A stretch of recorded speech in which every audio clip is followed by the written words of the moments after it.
कर्म का साथी बने। इस संसार से तरने मरने के बाद तो जो श्राद्ध क्रिया कर्म करना है वो पुत्र ही कर सकता है। माता पिता के मोक्ष के लिए धर्मयुक्त कार्य जो करे वही पुत्र है। जो पुण्य नाम के नरक से माता पिता को तार दे वही है पुत्र। सोचा कि देखो मेरा तो जीवन ही बर्बाद हो गया, कोई बेटा नहीं है, क्या करूं, इससे बढ़िया जी करके जा करके मर जाऊं, आत्महत्या कर लूं। तो पंडित जी निकल पड़े और गंगा जी के तट पर आ गए पंडित जी, और बैठ करके माथे में हाथ रख करके बड़े विचार कर रहे थे कि मैं क्या करूं, अब कूद जाता हूं, मर जाता हूं, क्या करूंगा जी करके, कोई फायदा नहीं। इतने में पंडित जी को एक संत देख रहे थे। संत बड़े भाव से भागवत का पाठ कर रहे थे, दशम स्कंध का। तो संत ने देखा, ओहो ये ब्राह्मण दुखी है। देखिए संत जो होते हैं वो जग का मंगल कामना करते हैं, किसी को दुखी न देख पाता। साधु चरित शुभ चरित कपासु। संत ने देखा कि ये ब्राह्मण दुखी है, पूछूं क्या है दुख का कारण। पूछा, हे ब्राह्मण कथम रोदसी विप्रत्वाम काते चिंता बलीयसे। हे ब्राह्मण क्यों चिंता कर रहे हो तुम, दुखी क्यों हो, बताओ क्या बात है। बोले महाराज कोई बेटा नहीं है, और बेटा नहीं होने के कारण मैं सोच रहा हूं कि कूद करके जान दे दूं, आत्महत्या कर लूं। बेटा ही नहीं है तो क्या करूंगा जी करके। तो ब्राह्मण को संत को दया आई, कहा समझाने लगे, देखो हे ब्राह्मण, हे ब्राह्मण संसार में कुछ नहीं रखा है, छोड़ो घर द्वार, साधु बन जाओ। रे मंचाद्या कुटुंबासा संन्यासे सर्वथा सुखम। संतते सागरो दुःखमवापांग पुरा तथा। रे मुंचाद्या कुटुंबासां संन्यासे सर्वथा सुखम। साधु ने समझाया, देखो पंडित जी महाराज संसार में कुछ नहीं रखा है, बाबा जी बन जाओ मौज करोगे, संसार में बहुत लफड़ा है। तो बोले नहीं महाराज, जब तक यदि मैं गृहस्थ जीवन में हूं, पुत्र पौत्र से युक्त हुए बिना यदि मैंने सन्यास को धारण कर लिया तो मेरा सन्यास लेना भी निरर्थक हो जाएगा।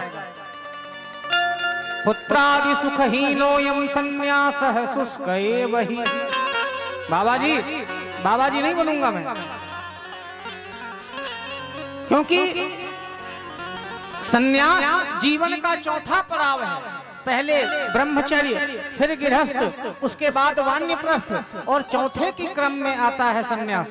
तो ये सब से परिपूर्ण हुए बिना मैं सन्यासी कैसे बन जाऊं।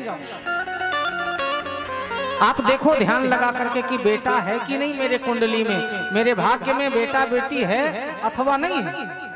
संत ने ध्यान लगा करके देखा तो देखते क्या है कि इसी जन्म में नहीं, अगले 7 जन्म तक कोई बेटा बेटी का योग नहीं है। कह दिया, हे ब्राह्मण 7 जन्म कृतम नैवं पुत्रम नैव च नैव च। हे पंडित जी, इसी जन्म में नहीं, अगले 7 जन्म तक तुम्हारे भाग्य में बेटा बेटी नहीं है। बोलो राधे राधे, जोर से बोलो। पंडित जी ने और माथा पीट लिया, बाबा जी मैं तो इसी जन्म के दुख से परेशान था, अगले 7 जन्म की कुंडली खोल करके आपने मेरा दुख 7 गुना बढ़ा दिया। अब तो मैं पहले मरने का प्लानिंग चेंज करता, पर अब तो मैं मरूंगा, क्योंकि आपने 7 जन्म का दुख एक साथ मुझे बता दिया। अब मैं जी के क्या करूं। और यदि चाहते हो कि मैं जिंदा रहूं, मैं जीवित रहूं, तो बेटा दो, क्योंकि संतों की तपस्या में बड़ा बल होता है। यदि दे सकते हो तो मुझे पुत्र का वरदान दो। नहीं तो अभी आपके सामने सर में पत्थर मारूंगा और मर जाऊंगा। ब्राह्मण को मरते हुए आंखों के सामने देखोगे तो ब्रह्म हत्या का दोष आपको भी लगेगा। बाबा जी ने सोचा कि ये तो फंस गए हम। तो बाबा जी ने, महात्मा जी को दया आया, एक फल निकाल करके दिया जो कि भागवत के मंत्र से अभिमंत्रित था, और उस फल को दे करके कहा, सुनो इस फल को अपनी पत्नी को खिला देना और याद रखना 1 वर्ष तक तुम्हारी पत्नी सत्यम सोचम दयादानम मेक भुक्तम तु भोजनम वर्ष विधि स्त्रिया कार्यते न पुत्रोति निर्मला। 1 वर्ष तक यदि तुम्हारी धर्म पत्नी इस फल को खाने के बाद सच बोले, दया करे, दान करे,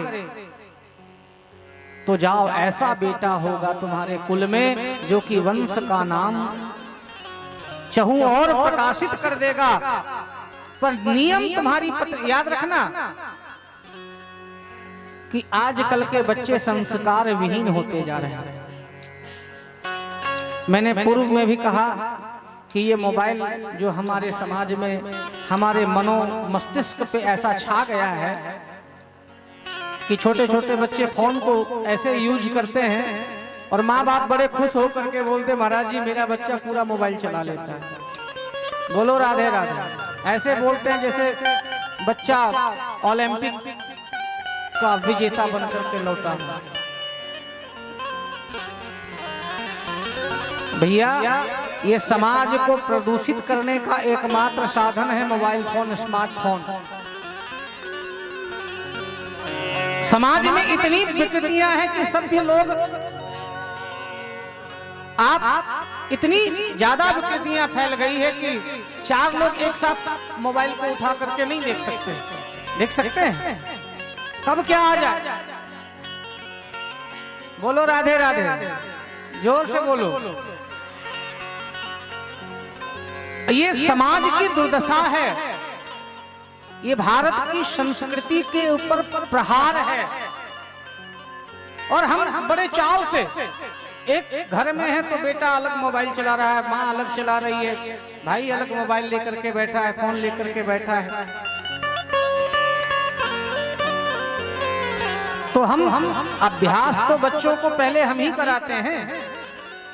अब जो माताएं गर्भवती हैं, जिनके गर्भ में बालक हैं, वो यदि 8 घंटा फोन लेकर के वो शॉर्ट और वीडियो देखेंगी और समाज का ज्ञान सीखेंगी तो उसका सारा प्रभाव उस बच्चे के ऊपर आएगा। माता का आचरण गर्भ के दौरान जैसा होगा वैसा ही संस्कार बच्चे के भीतर, गर्भगत शिशु के ऊपर पड़ता है। याद रखना, बच्चा जन्म लेने के बाद हम उसे संस्कार दें, पर आधा संस्कार गर्भ में ही लेकर के वो पैदा होता है। तो माता का आचरण बच्चों के प्रति बड़ा सख्त होना चाहिए, ऐसा नियम होना चाहिए, आचरण पुनीत होना चाहिए।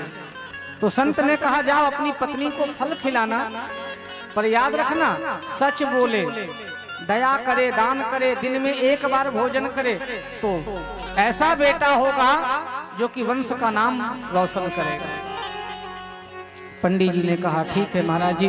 पंडित जी ने फल लिया और जाकर के अपनी पत्नी धुंधली को फल दे दिया, लो इसे खा लो बेटा होगा।